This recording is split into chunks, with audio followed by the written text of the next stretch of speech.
से बड़ी खबर है, अरुण राजभर की खुली चुनौती। जिनको पीले गमछे से परेशानी है उनकी आंखें निकाल लेंगे। कार्यकर्ताओं के सम्मान में सरकार से भी लड़ेंगे। और मामला है पार्टी नेता की बांसडीह तहसील में थाने में पिटाई का। कैबिनेट मंत्री ओम प्रकाश राजभर के बेटे अनिल राजभर ने प्रशासन को अल्टीमेटम दे दिया है कि अगर आरोपी स्टेनो के खिलाफ कार्रवाई नहीं हुई तो वो थाने का घेराव करेंगे।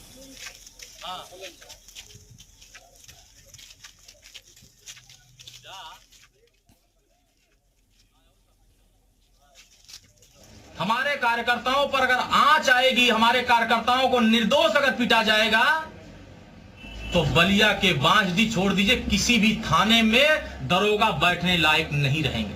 कि आज शाम तक अगर बलिया के बांसडीह के कोतवाल दरोगा जी अगर सस्पेंड, सिपाही जी सस्पेंड, स्टोनो सस्पेंड नहीं होते हैं तो 7 तारीख को बलिया की बांसडीह थाने का घेराव भारतीय समाज पार्टी कार्यकर्ता करेंगे।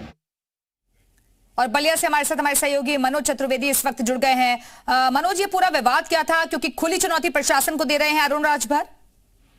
जी बेशक, हम आपको बता दें कि जिस तरीके से बलिया के बांसडीह तहसील में सुभाषपा के विधानसभा प्रभारी और वहां के एसडीएम के स्टेनो के बीच विवाद होता है, क्योंकि स्टेनो अपनी गाड़ी जो है वो सुभाषपा के नेता के पैर पर चढ़ा देते हैं। और इसके बाद जो सुभाषपा नेता का आरोप है कि स्टेनो की शिकायत के आधार पर बांसडीह कोतवाली के एसआई और कांस्टेबल उनको अपने कोतवाली में के अंदर लेकर जाते हैं और टॉयलेट के अंदर बंद करके पट्टे से पीटते हैं। तो कहीं ना कहीं एक बड़ा आरोप था, और उनका जो सबसे बड़ा आरोप था वो ये कि ओम प्रकाश राजभर ने कहा था कि अपने कार्यकर्ताओं का आह्वान किया था कि वो पीला गमछा पहनकर थानों में जाएं, और उनका आरोप था कि पिटाई के बाद उनके पीले गमछे को भी फेंक दिया गया। और कहीं ना कहीं ये मामला कल बहुत ज्यादा तूल पकड़ा और इसको लेकर ओम प्रकाश राजभर सहित पूरी सुभाषपा की जो नेताओं, जो बड़े नेता हैं, वो इस पर बयानबाजी शुरू करने लगे। और इसके बाद कहीं ना कहीं पुलिस ने एक्शन लिया और इसके बाद दोनों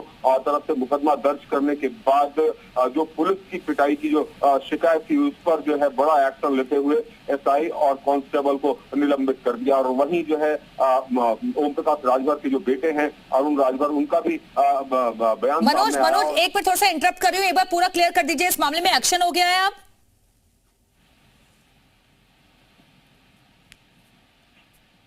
मनोज, आवाज मिल रही है आपको? जी हाँ, हेलो जी मनोज, दोनों तरफ से मुकदमा दर्ज करवाया गया, उसके बाद एक्शन हो गया है क्या?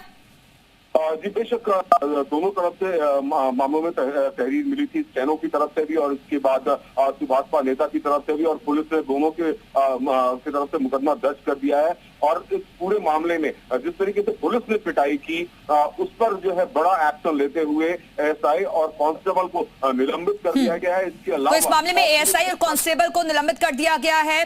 खुली तौर पर चुनौती दी गई थी अरुण राजभर की तरफ से प्रशासन को। फिलहाल के लिए बहुत बहुत शुक्रिया आपका मनोज, जानकारी के लिए। और आइए एक बार फिर से आपको सुनवा देते हैं अरुण राजभर की तरफ से क्या कहा गया। हमारे कार्यकर्ताओं पर अगर आंच आएगी, हमारे कार्यकर्ताओं को निर्दोष अगर पीटा जाएगा तो बलिया के बांसडीह छोड़ दीजिए, किसी भी थाने में दरोगा बैठने लायक नहीं रहेंगे।